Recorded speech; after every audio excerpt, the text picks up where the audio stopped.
has friends everywhere, this manling. Stand back, manling. And hide you, O poison people. I break down the wall. Kaya looked carefully till he found a discolored crack in the marble tracery showing a weak spot, made 2 or 3 light taps with his head to get the distance, and then lifting up 6 feet of his body clear of the ground, sent home half a dozen full-power smashing blows, nose first. The screenwork broke and fell away in a cloud of dust and rubbish, and Mowgli leaped through the opening and flung himself between Baloo and Bagheera, an arm around each big neck. "Art thou hurt?" said Baloo, hugging him softly. "I am sore, hungry, and not a little bruised. But, oh, they have handled ye grievously, my brothers. Ye bleed."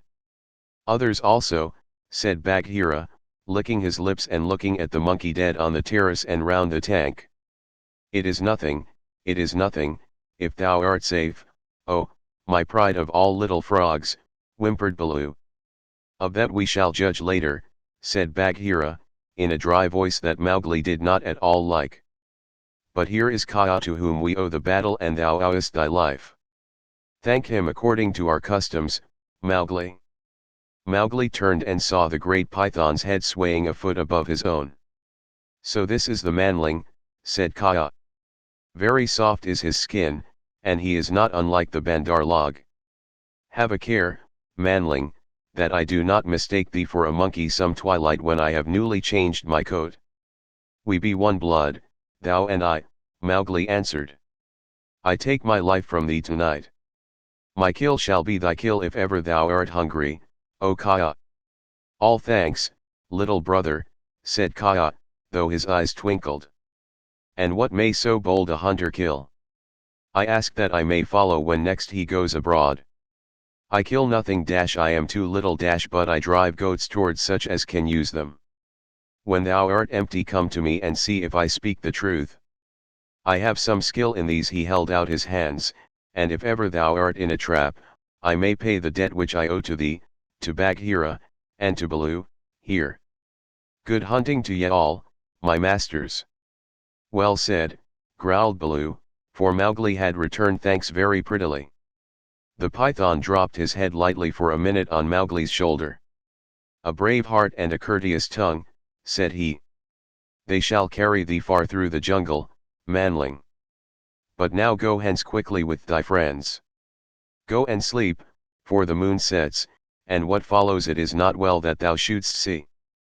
The moon was sinking behind the hills, and the lines of trembling monkeys huddled together on the walls and battlements looked like ragged shaky fringes of things. Baloo went down to the tank for a drink, and Bagheera began to put his fur in order, as Kaya glided out into the center of the terrace and brought his jaws together with a ringing snap that drew all the monkeys' eyes upon him. "The moon sets," he said. "Is there yet light enough to see?" From the walls came a moan like the wind in the treetops. "We see, O Kaya." "Good. Begins now the dance of the hunger of Kaya. Sit still and watch." He turned twice or thrice in a big circle, weaving his head from right to left. Then he began making loops and figures of 8 with his body, and soft, oozy triangles that melted into squares and 5-sided figures, and coiled mounds, never resting, never hurrying, and never stopping his low humming song. It grew darker and darker, till at last the dragging, shifting coils disappeared, but they could hear the rustle of the scales. Baloo and Bagheera stood still as stone, growling in their throats, their neck hair bristling, and Mowgli watched and wondered. "Bandar log," said the voice of Kaya at last, "can ye stir foot or hand without my order? Speak." "Without thy order we cannot stir foot or hand, O Kaya." "Good. Come all one pace nearer to me." The lines of the monkeys swayed forward helplessly, and Baloo and Bagheera took one stiff step forward with them. "Nearer," hissed Kaya, and they all moved again. Mowgli laid his hands on Baloo and Bagheera to get them away, and the 2 great beasts started as though they had been waked from a dream. "Keep thy hand on my shoulder," Bagheera whispered. "Keep it there, or I must go back to Kaya." "Ah! It is only old Kaya making circles on the dust," said Mowgli. Let us go. And the three slipped off through a gap in the walls to the jungle. Hoof, said Baloo, when he stood under the still trees again.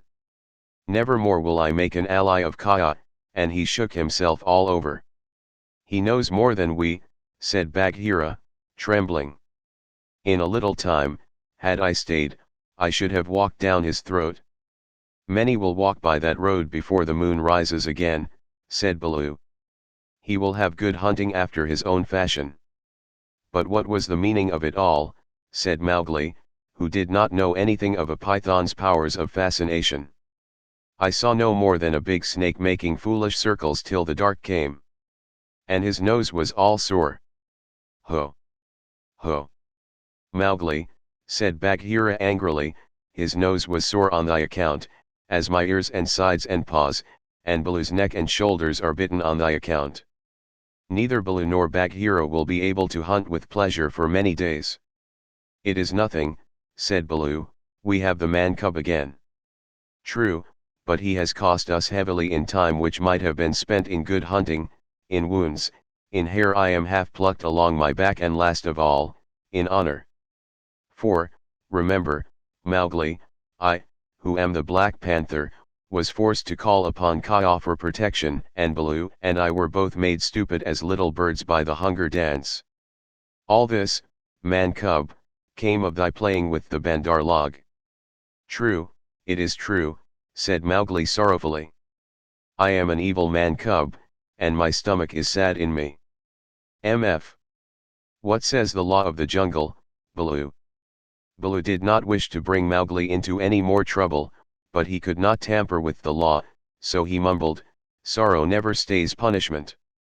But remember, Bagheera, he is very little. I will remember. But he has done mischief, and blows must be dealt now. Mowgli, hast thou anything to say? Nothing. I did wrong. Baloo and thou are wounded. It is just. Bagheera gave him half a dozen love taps. From a panther's point of view, they would hardly have waked one of his own cubs, but for a 7-year-old boy they amounted to as severe a beating as you could wish to avoid. When it was all over, Mowgli sneezed, and picked himself up without a word. Now, said Bagheera, jump on my back, little brother, and we will go home. One of the beauties of jungle law is that punishment settles all scores. There is no nagging afterward. Mowgli laid his head down on Bagheera's back and slept so deeply that he never waked when he was put down in the home cave. Road song of the Bandar log. Here we go in a flung festoon, halfway up to the jealous moon. Don't you envy our pranceful bands? Don't you wish you had extra hands? Wouldn't you like if your tails were so curved in the shape of a Cupid's bow? Now you're angry, but never mind, brother, thy tail hangs down behind. Here we sit in a branchy row, thinking of beautiful things we know, dreaming of deeds that we mean to do, all complete, in a minute or two, something noble and wise and good, done by merely wishing we could. We've forgotten, but never mind, brother, thy tail hangs down behind. All the talk we ever have heard uttered by bat or beast or bird, hide or fin or scale or feather, jabber it quickly and all together. Excellent. Wonderful. Once again. Now we are talking just like men. Let's pretend we are. Never mind, brother, thy tail hangs down behind. This is the way of the monkey kind. Then join our leaping lines that scumfish through the pines, that rocket by where, light and high, the wild grape swings. By the rubbish in our wake, and the noble noise we make, be sure, we're going to do some splendid things. Tiger! Tiger! What of the hunting, hunter bold? Brother, the watch was long and cold. What of the quarry ye went to kill? Brother, he crops in the jungle still. Where is the power that made your pride? Brother, it ebbs from my flank and side. Where is the haste that ye hurry by? Brother, I go to my lair to die. Now we must go back to the first tale. When Mowgli left the wolf's cave after the fight with the pack at the Council Rock, he went down to the ploughed lands where the villagers lived, but he would not stop there because it was too near to the jungle, and he knew that he had made at least one bad enemy at the council. So he hurried on, keeping to the rough road that ran down the valley, and followed it at a steady jog-trot for nearly 20 miles, till he came to a country that he did not know. The valley opened out into a great plain dotted over with rocks and cut up by ravines. At one end stood a little village, and at the other the thick jungle came down in a sweep to the grazing grounds, and stopped there as though it had been cut off with a hoe. All over the plain, cattle and buffaloes were grazing, and when the little boys in charge of the herd saw Mowgli they shouted and ran away, and the yellow pariah dogs that hang about every Indian village barked. Mowgli walked on, for he was feeling hungry, and when he came to the village gate he saw the big thorn bush that was drawn up before the gate at twilight, pushed to one side. "Umph," he said, for he had come across more than one such barricade in his night rambles after things to eat. "So men are afraid of the people of the jungle here also." He sat down by the gate, and when a man came out he stood up, opened his mouth, and pointed down it to show that he wanted food. The man stared, and ran back up the one street of the village shouting for the priest, who was a big, fat man dressed in white, with a red and yellow mark on his forehead. The priest came to the gate, and with him at least 100 people, who stared and talked and shouted and pointed at Mowgli.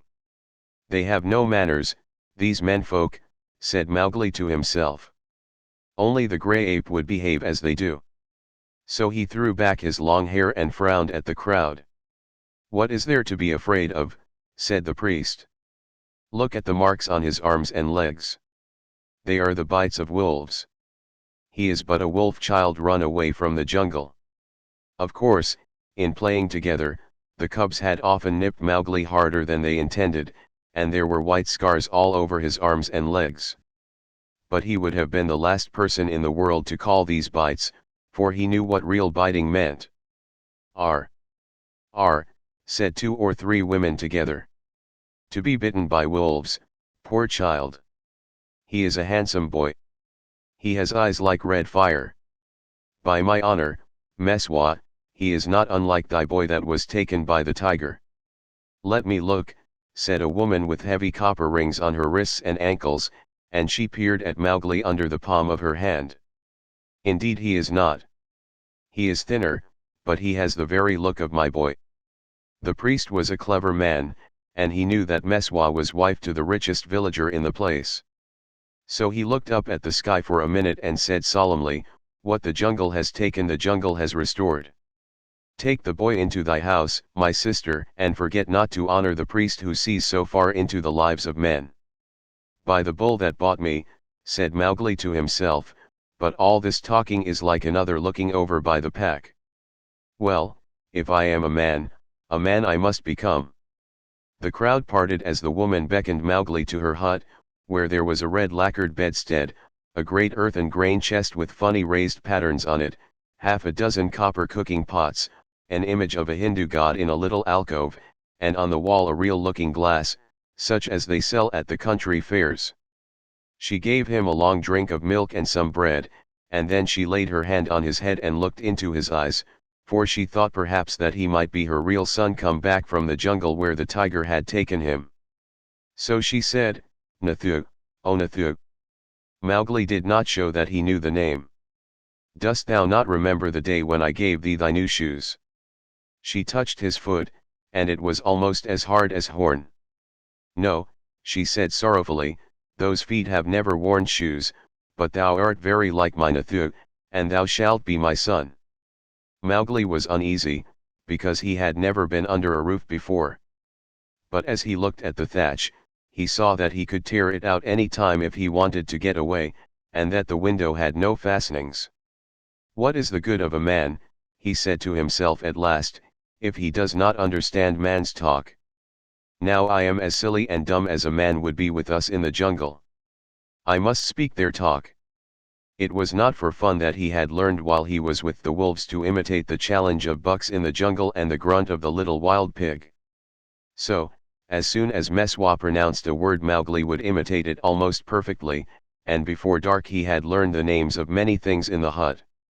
There was a difficulty at bedtime, because Mowgli would not sleep under anything that looked so like a panther trap as that hut.